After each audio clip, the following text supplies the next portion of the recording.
వయసుకొచ్చేపాటికి మనం ఒక ఇంట్లో ఒక రూపాయి తీసుకెళ్ళాలి, రూపాయి ఇవ్వాలి. ఎందుకంటే మనకు కుటుంబం ఏర్పడుద్ది, పిల్లలుంటారు, పండగలొస్తుంటాయి, బట్టలు కొనాలి. ఈ పరిస్థితులు ఇప్పుడు ఉన్నాయంటావా? ఒక రూ. 1000 నేను సంపాదించగలను అనే ధైర్యం ఉందా ఈ రోజున? ఇప్పుడైతే లేదన్న అంత ఇదిగా. ఎందుకని? ఎందుకని? ఇప్పుడు పనులు కూడా డల్‌గా ఉన్నాయి. హ్మ్. మనకి ఇక్కడ రాజధాని ఉంటే పనులు సాగేయేమో. హ్మ్. ఇప్పుడైతే ప్రస్తుతానికి లేదు. మరి మీరు చదువుకున్న యువతే కొద్దో గొప్ప చదువుకుని ఉంటారు.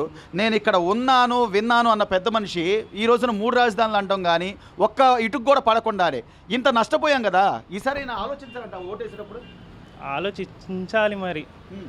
ఎందుకంటే రాజధాని ఉంటే మనకు కూడా ఇక్కడ కాస్త పనులు అయ్యి అవును. ఇంతకుముందు చేసేవాళ్ళం. హ్మ్. నేను 10th అయిపోయింది. 10th అయిపోయినప్పటి నుంచి నేను కూడా హ్మ్. ఇదే సో ఫీల్డ్‌లో. చేతి వరకు.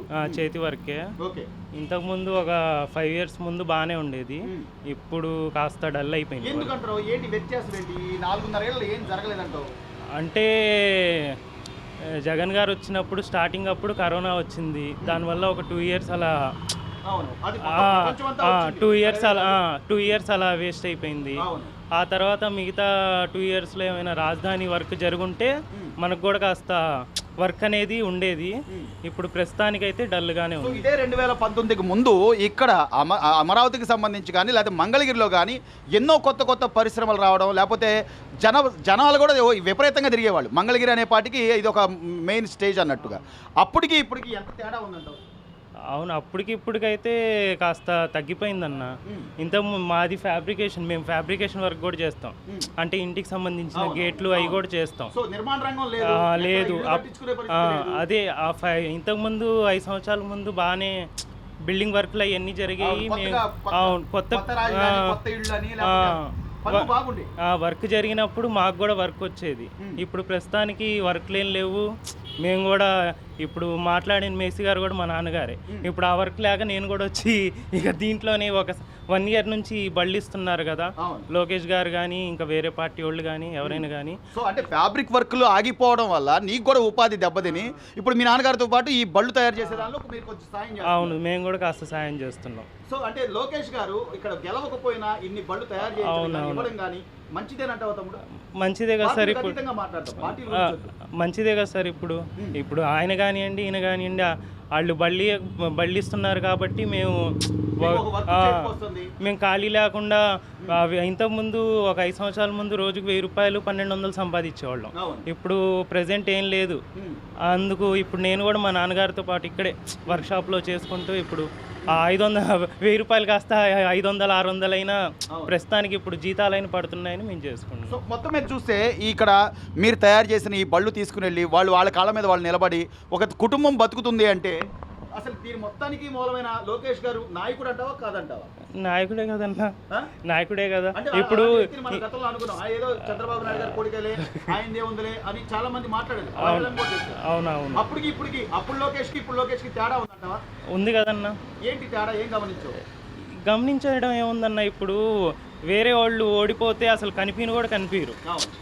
ఇప్పుడు లోకేష్ గారు పాదయాత్ర అని ఇప్పుడు ప్రెజెంట్ కాస్త అవును. ఆ, యువగళం పాదయాత్రతో ఆ, జనాలు తిరగడం కాస్త కానీ. బిజీగా మన మంగళగిరి కాకుండా రెస్టారెంట్స్ వేరే ఊళ్ళు కూడా తిరుగుతున్నారు కాబట్టి ఇక్కడ లేరు. లేకపోతే ఇక్కడిక్కడే మనకి వస్తూ పోతూ ఉండేవారు. అవును. సో అంటే ఆయన ఇక్కడ కేవలం ఇలాంటి చిన్న చిన్న ఉపాధి బళ్ళు మాత్రమే కాకుండా పెళ్లి కానుకలని లేకపోతే పండగలు వస్తే వాళ్ళకి సంబంధించిన కానుకలని లేదా మంచినీళ్ళు కానీ లేకపోతే సంజీవిని ఆరోగ్యం అని చెప్పేసి ఇక్కడ మీకు హాస్పిటల్స్ కూడా ఉన్నాయి.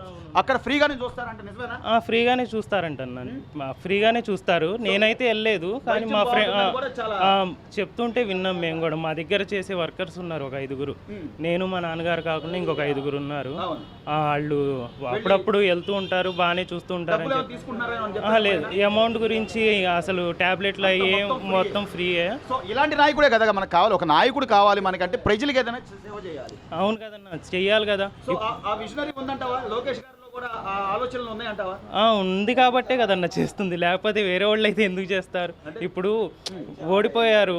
ఇప్పుడు మంది కాదు, మంగళగిరి అని కాదు, వేరే ఊళ్ళో ఎవరో ఒకళ్ళు నుంచున్నారు, ఓడిపోయారు. వాళ్ళు మళ్ళీ కనిపించరు. మళ్ళీ ఒక 4 ఇయర్స్ వరకు వాళ్ళు మళ్ళీ కనిపించరు. ఎన్నికలు వచ్చినప్పుడు ఏదో డబ్బులు ఇచ్చేస్తే వాళ్ళే ఓట్లు వేస్తారులే అనుకుంటారు.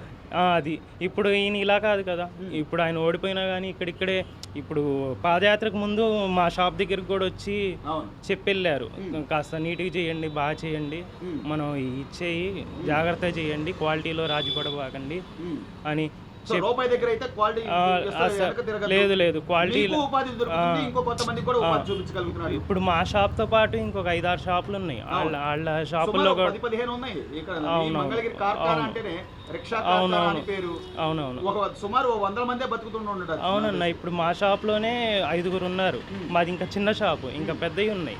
వాళ్ళ షాపుల్లో ఒక్కొక్క షాప్లో 10 మంది ఉన్నారు. ఇప్పుడు అంతే కదన్నా. ఇప్పుడు ఇంతకుముందు ఏం లేదు, ఒక 1.5 year నుంచి లోకేష్ గారు ఇంకా వేరే పార్టీ వాళ్ళు ఇప్పుడు వాళ్ళు బళ్ళు అదే ఇప్పుడు వాళ్ళు వీళ్ళు ఇస్తున్నారు కాబట్టి మాకు కూడా ప్రెజెంట్ వర్క్ జరుగుతుంది. చివరిగా తమ్ముడు ఆర్కే గారు గెలిచిన ఆయనేమో రాజీనామా చేసి పార్టీకి కూడా పక్కకి వెళ్ళిపోయాడు ఒక ఆయన, గెలవకపోయినా కూడా ప్రజలకు సేవ చేస్తున్నాడు ఇంకొక ఆయన. సో ఈ రేపు మంగళగిరి ఎన్నికలు ఎలా ఉండబోతున్నాయి అంటే మంగళగిరి ఎవరు గెలుస్తారు? ఈసారి అయితే కంపల్సరీ లోకేష్ గారే గెలవాలన్నా, ఖచ్చితంగా గెలుస్తారు కూడా. కాన్ఫిడెంట్ గా ఎందుకు చెప్తున్నావు?